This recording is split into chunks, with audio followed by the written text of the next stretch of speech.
Hello friends, मैं आपका स्वागत करता हूं आपके अपने इस यूट्यूब चैनल में। दोस्तों, आज हम बात करने वाले हैं साइंस के बारे में। जी हाँ, साइंस की वीडियो लेके आया हूं मैं आपके लिए, जिसमें कुछ एमसीक्यूज़ है, 40 से 45 एमसीक्यूज़, और जो कि आपके अक्सर नेवी, एयरफोर्स या फिर यूँ कहे कि जो कि आपकी रेलवे की एग्ज़ाम होती है, एसएससी की एग्ज़ाम होती है, बैंकिंग की एग्ज़ाम होती है, सभी एग्ज़ाम में इससे संबंधित क्वेश्चन पूछे जाते हैं। दोस्तों, यहाँ से बहुत ही इंटरेस्टिंग टॉपिक लेके आया हूँ, जो कि हमें कम से कम इसमें आपको 10 से 12 हज़ार क्वेश्चन करवाने वाला हूँ। तो दोस्तों, आज इसका पहला दिन है, तो देखते हैं इसमें। तो स्टार्ट करते हैं। स्टार्ट करने से पहले दोस्तों, यदि आपने अभी तक हमारे चैनल को सब्सक्राइब नहीं किया तो सब्सक्राइब कर लीजिए, और जो साइड में बेल आइकन दिख रहा है उसको प्रेस कर लीजिए, ताकि हमारे इसी प्रकार की वीडियो की नोटिफिकेशन आपको मिलती रहे। तो दोस्तों, जैसे कि यहाँ से आप लोग देख पा रहे होंगे कि जो संसार का सबसे बड़ा फूल है, यानी सबसे बड़ा फूल है, वह कौन सा है। तो यहाँ से आपको 4 ऑप्शन दिखाई दे रहे होंगे: रेफ्लेशिया, वोल्फिया, लोडोसिया या फिर सिकोया। तो इसमें आपका जो ऑप्शन नंबर है वहाँ राइट होने वाला है, यानी कि रेफ्लेशिया। अगला क्वेश्चन है आपका कि हवा में जो ध्वनि का वेग होता है वह कितना होता है। तो हवा में ध्वनि का वेग होता है 332 मीटर प्रति सेकंड, 1490 मीटर प्रति सेकंड, या 5130 मीटर प्रति सेकंड, या 1269 मीटर प्रति सेकंड। तो यहाँ से जो आपका ऑप्शन नंबर ए है वह राइट आंसर हो जाएगा, यानी कि 332 मीटर प्रति सेकंड हवा में ध्वनि का वेग होता है। आगे लेके चलते हैं हम आपको, शुद्ध जल जो होता है उसका पीएच मान कितना होता है। शुद्ध जल का पीएच मान यहाँ से आप लोगों को 4 ऑप्शन दिखाई दे रहे होंगे: 8.4, 7, 6, 7.4। तो दोस्तों, यहाँ से आपका राइट आंसर होने वाला है 7। जी हाँ, जो शुद्ध जल होता है उसका पीएच मान कितना होता है, 7 होता है। आगे देखते हैं हम, जो मनुष्य है, मनुष्य का वैज्ञानिक नाम क्या है। आइनोसेपियंस है, रेनोसेपियंस है, होमोसेपियंस है, या फिर इनमें से कोई नहीं। तो यहाँ से जो आपका ऑप्शन नंबर सी है वहाँ आपका राइट आंसर हो जाएगा, यानी कि जो मनुष्य है उनका वैज्ञानिक नाम क्या है, होमोसेपियंस। आगे लेके चलते हैं हम आपको क्वेश्चन नंबर 5 की ओर, कि जो कांच का पीला रंग होता है वह किस पदार्थ के कारण होता है। तो कांच का पीला रंग होता है किस कारण से होता है, कोबाल्ट ऑक्साइड, फेरिक लवण, गोल्ड क्लोराइड या फिर फेरिक ऑक्साइड। तो यहाँ से जो आपका ऑप्शन नंबर है डी, यानी कि फेरिक ऑक्साइड। फेरिक ऑक्साइड आपका क्या हो जाएगा, राइट आंसर। दोस्तों, इसको मैं टिक करके दिखा देता हूँ एक बार, और आपको फेरिक ऑक्साइड आपका राइट आंसर हो जाएगा। आगे लेके चलते हैं हम आपको क्वेश्चन नंबर 6 की ओर, जो कि है कि जो धूप चश्मे के लेंस है, ठीक है, धूप चश्मे के लेंस में किस कांच का प्रयोग होता है। तो क्रुक्स कांच का प्रयोग होता है, क्राउन कांच का प्रयोग होता है, सोडा कांच का प्रयोग होता है, या मृदु कांच का प्रयोग होता है। तो यहाँ से जो आपका ऑप्शन नंबर ए है, यानी कि जो आपका क्रुक्स कांच है, वही आपका राइट आंसर है। आगे लेके चलते हैं हम आपको क्वेश्चन नंबर 7 की ओर, कि एक पेदम बराबर होता है 1 फीट के बराबर होता है, 2 फीट के बराबर होता है, 4 फीट के बराबर होता है, या फिर 6 फीट के बराबर होता है। तो जो आपका ऑप्शन नंबर डी है, यानी कि 6 फीट। जो एक पेदम है वह 6 फीट के बराबर होता है। आगे लेके चलते हैं हमको क्वेश्चन नंबर 8 की ओर, कि किस ताप पर सेल्सियस एवं फ़ारेनहाइट पैमाने का मान समान होता है, यानी 40 डिग्री पर, या -40 डिग्री पर, 60 डिग्री पर, या -60 डिग्री पर। तो दोस्तों, यहाँ से जो आपका ऑप्शन नंबर बी है वह आपका राइट आंसर हो जाएगा, यानी -40 डिग्री पर जो सेल्सियस पैमाना है और फ़ारेनहाइट पैमाना है वो उसका ताप बराबर होता है, ठीक है, -40 डिग्री पर। और दोस्तों, जो मनुष्य होता है, मनुष्य का सामान्य ताप की अगर बात करें तो होता है 32 डिग्री सेल्सियस, ठीक है, 32 डिग्री सेल्सियस। और अगर फ़ारेनहाइट में बात करें तो 98.6 फ़ारेनहाइट मनुष्य का तापमान होता है। अब लेके चलते हैं हम क्वेश्चन नंबर 9 की ओर, कि जो लीची होती है, लीची का कौन सा भाग खाने योग्य होता है, यानी कि जो लीची का बीज खाने योग्य होता है, एरिल होता है, मध्य भित्ति होती है, या फिर भ्रूणपोष होता है। तो जो एरिल है इसका ऑप्शन नंबर बी वहाँ राइट हो जाएगा। जो लीची होती है उसका एरिल भाग खाने का होता है। अब देखते हैं, सबसे बड़ा फूल हमने देख लिया था अभी कि रेफ्लेसिया होता है। अब देखते हैं सबसे छोटा फूल कौन सा है। सबसे छोटा फूल रेफ्लेसिया तो हो नहीं सकता, वहाँ सबसे बड़ा है वोल्फिया है, गेंदा है, चमेली है। तो देखते हैं यहाँ से जो ऑप्शन नंबर बी है आपका वो राइट आंसर हो जाएगा, यानी कि जो सबसे छोटा फूल है वो है आपका वोल्फिया। आगे लेके चलते हैं हम आपको क्वेश्चन नंबर 11 की ओर, जो मलेरिया रोग है, मलेरिया रोग में शरीर का प्रभावित होने वाला अंग कौन सा है। आपका प्लिया प्रभावित होता है, या फिर जो वृक्क है, यानी कि किडनी, मेरी रज्जु, तंत्रिका तंत्र। तो इसमें से जो आपका ऑप्शन नंबर ए है वहाँ राइट आंसर हो जाएगा, यानी कि जो प्लीहा होता है वहाँ मलेरिया रोग से प्रभावित होता है। आगे देखते हैं, किस रोग की रोकथाम के लिए बीसीजी का टीका लगाया जाता है। बीसीजी की सबसे पहले तो मैं बात कर लेता हूँ। जो बीसीजी होता है, बेसिलस कैलमेटिक यूरिन, यानी कि इसकी फुल फॉर्म भी अक्सर एग्जाम में पूछी जाती है। इसके लिए 4 ऑप्शन दिए हुए हैं आपको: टीबी है, मलेरिया है, पोलियो है, चेचक है। तो इसमें से जो आपका ऑप्शन नंबर ए है टीबी वहाँ राइट आंसर हो जाएगा, यानी टीबी की रोग जो ट्यूबरक्लोसिस नाम की बीमारी होती है यानी तपेदिक, उसके लिए बीसीजी का टीका लगाया जाता है। आगे देखते हैं जो एक अश्व शक्ति बराबर होता है तो कितने वाट के बराबर होता है, कितने जूल के बराबर होता है, तो देखते हैं हम इसके बारे में। 746 जूल, 346 वाट, 746 वाट या फिर इनमें से कोई नहीं, तो 746 वाट के बराबर। जी हाँ, जो ऑप्शन नंबर सी है वहाँ आपका राइट आंसर हो जाएगा। एक अश्व शक्ति 746 वाट के बराबर होता है। आगे देखते हैं हम आपको क्वेश्चन नंबर 14 की ओर लेके चलते हैं। एल्यूमिनियम होता है, एल्यूमिनियम का निष्कर्षण किस अयस्क से किया जाता है? क्यूप्राइट से किया जाता है, हेमेटाइट से किया जाता है, बॉक्साइट से किया जाता है या फिर हेमेकाइट से किया जाता है? तो यहाँ पे आपका जो ऑप्शन नंबर सी है यानी कि जो बॉक्साइट है आपका राइट आंसर हो जाएगा। ठीक है, आगे लेके चलते हैं हम आपको क्वेश्चन नंबर 15 की ओर। द्रव धातु तत्व कौन सा है? ठीक है, एक तो द्रव अधातु तत्व होता है, एक द्रव धातु होता है। तो जो 15 नंबर है उसमें द्रव धातु के बारे में पूछा है। पारा है, ब्रोमीन है, चांदी है, सोना। देखो सबके बारे में मैं थोड़ा सा बता देता हूँ, उससे पहले हम ऑप्शन को टिक कर लेते हैं। तो द्रव धातु आपका होता है पारा। ठीक है, अगर ब्रोमीन की बात करें तो ब्रोमीन द्रव अधातु होती है आपकी, द्रव अधातु, जो कि आपका क्वेश्चन नंबर 16 में पूछा हुआ है। ठीक है, इसका कौन सा हो जाएगा? सी वाला। ठीक है, अब देखते हैं जो चांदी होती है, चांदी क्या होती है? विद्युत की अच्छी सुचालक होती है। ठीक है, चांदी विद्युत की अच्छी सुचालक होती है। सोना क्या होती है? सबसे अच्छी धातु होती है, तन्य धातु होती है। देखो सबका मैं एक बार आपको परमाणु क्रमांक भी बता देता हूँ। जो ये है पारा, इसका तो है 80। ठीक है, जो चांदी होती है आपकी सिल्वर, सिल्वर एजी से दर्शाते हैं, 47 है इसका। और ब्रोमीन का देखते हैं तो 35 है। और उसके बाद में देखते हैं सोने का, सोने का 79, यानी कि जो पारे के तुरंत पहले आता है वही ये सोना। एयू से इसको दर्शाते हैं, ब्रोमीन को बीआर से दर्शाते हैं, पारे को एचजी से दर्शाते हैं और चांदी को सिल्वर यानी कि एजी से दर्शाते हैं। देखो ये भी हो गया आपका ब्रोमीन। उसके बाद में हम लेके चलते हैं हम आपको क्वेश्चन नंबर 17 की ओर। 1 न्यूटन किसके बराबर होता है? तो यहाँ से आप लोग देख सकते हैं, आपको 4 ऑप्शन दिखाई दे रहे होंगे कि 9.8 मीटर के बराबर होता है, 10 की घात 5 डाइन के बराबर होता है, 10 की घात 7 अर्ग के बराबर होता है या 4.18 जूल के बराबर होता है। तो 1 न्यूटन बराबर 10 की घात 5 डाइन, डाइन याद रखना ना कि डाइन। जो 10 की घात 7 अर्ग ये किसके बराबर होता है? तो 1 जूल बराबर 10 की घात 7 अर्ग। ठीक है, आप लोग इसको याद रखिएगा। और 9.8 मीटर की जगह पर अगर न्यूटन होता है तो 1 किलोग्राम बराबर 9.8 न्यूटन बल होता है। ठीक है, अब आगे लेके चलते हैं हम आपको क्वेश्चन नंबर 18 की ओर। तो जो मलेरिया रोग है, मलेरिया रोग का प्रमुख कारक क्या है? तो जो आपका लिश्मोनिया है, विब्रियो कोमा है, प्लाज्मोडियम है या पास्ट्यूरेला है? तो यहाँ से आपको दिखाई दे रहा होगा कि जो आपका ऑप्शन नंबर सी है यानी कि प्लाज्मोडियम, वो आपका राइट आंसर हो जाएगा। आगे देखते हैं पानी का अपवर्तनांक कितना होता है। पानी का अपवर्तनांक 1.33 होता है, 3.46 होता है, 1.52 होता है या 2.42 होता है। जो देखिए इसमें क्या करते हैं, इसमें मेरे भाई मेरे बहन जो भी है इसको गलत करके आते हैं। वो किस प्रकार से कि जो हीरे का अपवर्तनांक होता है वो होता है 2.42। ठीक है, हीरे के लिए क्या होता है? 2.42 ये वाला। लेकिन पानी के लिए क्या होता है? 1.33। देखिए मैं इसको यहाँ से कट कर दे रहा हूँ। ठीक है, तो आप लोग समझ जाइएगा वहाँ पे कि जो भैया ने बताया था तो उसको कट कर दिया था। 2.42 किसके लिए होता है? हीरे के लिए। और पानी के लिए होता है 1.33। ठीक है, इसको याद रखिएगा। आगे देखते हैं हम जो विटामिन डी है, विटामिन डी का आविष्कार किसने किया था?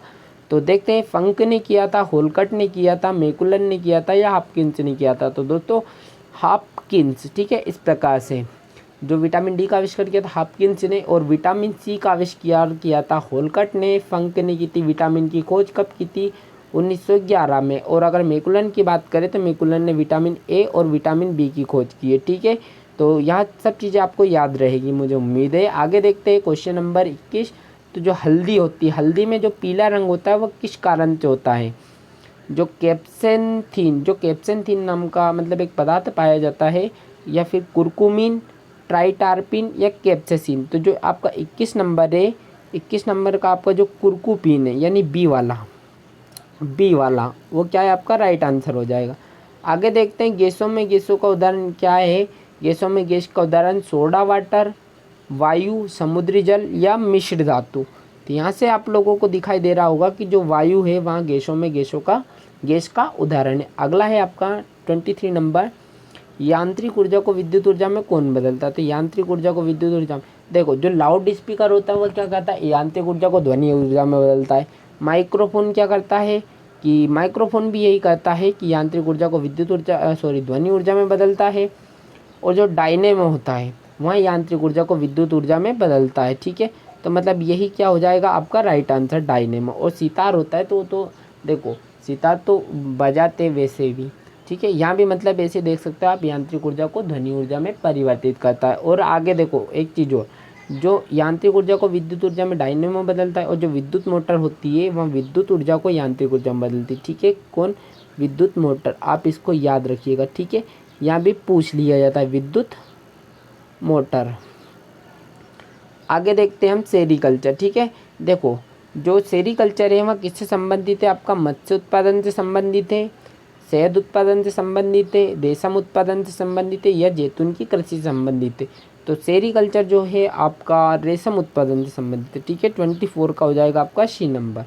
तो ये अब याद रखिएगा आप कि सेरीकल्चर किससे संबंधित है, तो रेशम से संबंधित है, ठीक है। अगला देखते हैं हम 25 नंबर, जो हृदय होता है, हृदय में जो हमारा विकार होता है, विकार का पता लगाने के लिए प्रयोग में किया जाता है। किसका प्रयोग किया जाता है?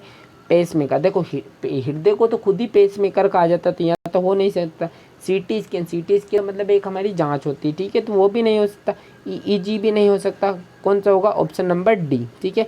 इस प्रकार से आप ऑप्शन को कट भी करना सीख जाइए, ठीक है।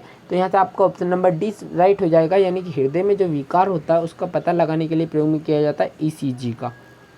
आगे देखते हैं खेरा रोग का संबंध किससे, ठीक है। जो खेरा रोग होता है मतलब यहाँ कौन सी फसल में पाया जाता है? धान में पाया जाता है, कपास में पाया जाता है, गेहूं में पाया जाता है, या फिर गन्ने में पाया जाता है। तो जो 26 है उसका ए नंबर, यानी कि धान। जो खेरा रोग होता है वो आपकी धान नाम की जो फसल होती है उसमें पाया जाता है। धान यानी कि जिससे चावल पैदा होते हैं, ठीक है, चावल की खेती की जाती है। अगला देखते हैं 27 नंबर, केल्विन स्केल पर जो कमरे का सामान्य ताप है वह कितना होता है? 37 केल्विन होता है, 373 केल्विन होता है, 300 केल्विन होता है, या 310 केल्विन होता है। तो जो कमरे के लिए होता है वह होता है आपका 300 केल्विन, ठीक है, याद रखिएगा। अगला देखते हैं 28 नंबर, दूध में कौन सा अम्ल पाया जाता है? जो आपका दूध है उसमें कौन सा अम्ल पाया जाता है? तो लैक्टिक अम्ल पाया जाता है, टार्टेरिक अम्ल पाया जाता है, फार्मिक अम्ल पाया जाता है, या यूरिक अम्ल पाया जाता है। तो देखते हैं यहाँ से लैक्टिक अम्ल, यानी कि आपका राइट आंसर कौन सा हो जाएगा? लैक्टिक अम्ल। जो टार्टेरिक अम्ल होता है यह इमली में पाया जाता है, ठीक है। और जो फार्मिक अम्ल है चींटी के डंक में पाया जाता है। यूरिक अम्ल जो भी अपन फर्टिलाइजर्स का यूज़ करते हैं कृषि उत्पादन में, तो उसमें किया जाता है, ठीक है। अब देखते हैं नेक्स्ट क्वेश्चन 29 नंबर, निम्न में से कौन अदिश राशि है? विद्युत धारा है, वेग है, त्वरण है, या बल है, ठीक है। तो विद्युत धारा कैसा मात्रक की बात करो तो एम्पियर है। और वेग के लिए अगर बात करें हम, जैसा कि आप सभी को मालूम होगा कि वेग जो होता है वह क्या होता है, तो LT-1 करके उसको दर्शाते हैं, यानी मीटर प्रति सेकंड में। और वेग जो मतलब इकाई समय में जो दूरी तय करता है उसको वेग कहते हैं। और त्वरण वेग में परिवर्तन की दर को कहते हैं मीटर प्रति सेकंड स्क्वायर। बल MLT-2 यानी कि न्यूटन इसका वो होता है। और बल के बारे में आपको जानकारी होगी इसे MLT-2 इस प्रकार से इसकी विमल लिखते हैं। और सूत्र बता दिया न्यूटन। अभी हमने एक और देखा कि 1 न्यूटन बराबर किसके होता है? 10⁵ डाइन के। तो ये भी आप याद रखिएगा। आगे देखते हैं निर्वात में जो प्रकाश की चाल होती है वह कितनी होती है? 3 × 10⁸ मीटर होती है। 2.25 इंटू 10⁸ मीटर प्रति सेकंड होती है, या फिर 2 × 10⁸ मीटर प्रति सेकंड होती है। 1.96 इंटू 10⁸ मीटर प्रति सेकंड होती है। तो यहाँ से ऑप्शन नंबर ए आपका राइट हो जाएगा। यानी 3 × 10⁸ मीटर प्रति सेकंड होती है। जो निर्वात में आपके प्रकाश की चाल होती है वो कितनी होती है? 3 × 10⁸ मीटर प्रति सेकंड। अगला देखते हैं यहाँ से 32 नंबर, साधारण हम बातचीत करते हैं उसकी तीव्रता डेसिबल में कितनी होती है? 70 डेसिबल होती है, 15 से 20 डेसिबल होती है, 30 से 40 डेसिबल होती है, या फिर 180 डेसिबल होती है। तो जो आपका ऑप्शन नंबर सी है वही आपका राइट आंसर है। यानी कि जो हम साधारण बातचीत करते हैं उसकी जो ध्वनि होती है वह कितने डेसिबल होती है? 30 से 40 डेसिबल। देखो एक तो ये चीज़ हो गई। और देखो एक क्वेश्चन आपके लिए मैं छोड़ के जा रहा हूँ यहाँ से, कि जो इसका जवाब आप मुझे कमेंट बॉक्स में देना कि जो हम सांस लेते हैं तो उसमें कितने डेसिबल की ध्वनि उत्पन्न होती है। एक बार और सुन लो ध्यान से कि जो हम सांस लेते हैं, ठीक है, जो हम वायु को ग्रहण करते हैं उसमें कितने डेसिबल की ध्वनि उत्पन्न होती है। तो इसका आंसर आप मुझे कमेंट बॉक्स में दीजिएगा, ठीक है। नहीं तो मैं अब जब नेक्स्ट वीडियो लाऊंगा कल तब उसमें बताऊंगा, ठीक है। देखते हैं अब समुद्री जल का pH मान कितना होता है। जो से समुद्री जल होता है देखो साधारण जल का मान तो हमने देख लिया था, पीएच मान 7 होता है, ठीक है। अब देखते हैं समुद्री जल का पीएच मान 7 होता है, 7.4 होता है, 8.4 होता है या फिर 8 होता है। तो यहाँ से 33 का आपका ऑप्शन नंबर सी राइट हो जाएगा। यानी कि जो समुद्री जल होता है उसका पीएच मान कितना होता है 8.4 और साधारण जल का मान कितना होता है 7.4, ठीक है।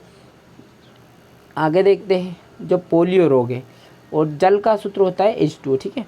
पोलियो रोग में शरीर का प्रभावित होने वाला अंग कौन सा है हमारा, यकृत, प्लीहा, तंत्रिका तंत्र या फिर लिम्पत ग्रंथि, ठीक है। जो तंत्रिका तंत्र होती है हमारे शरीर की सबसे बड़ी कोशिका होती है, प्लीहा जिसमें मतलब मलेरिया रोग से प्रभावित होते हैं और लिम्पत एक ग्रंथि होती है, ठीक है।